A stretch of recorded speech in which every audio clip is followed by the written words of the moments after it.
So if you look at the history of Kashmir and what's happened historically, anybody seen the movie Kashmir Files or understands the history of that region.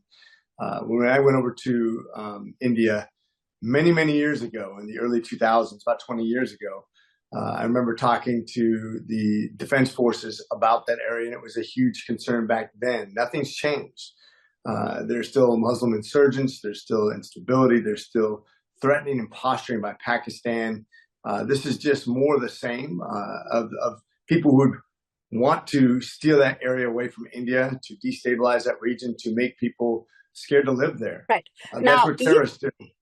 Prompt to condemn this attack, this act of terror, as the co-chair of the India caucus. Plan have you co-written in to address or respond to this attack, and what steps do you believe should be taken, or you and your take on the imminent action from India's side going forward?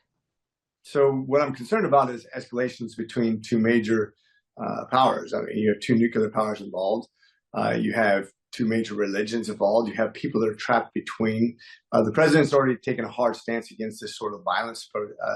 It's terrorism. We can't call it anything else. If Pakistan doesn't condemn it, that kind of tells us where they're at.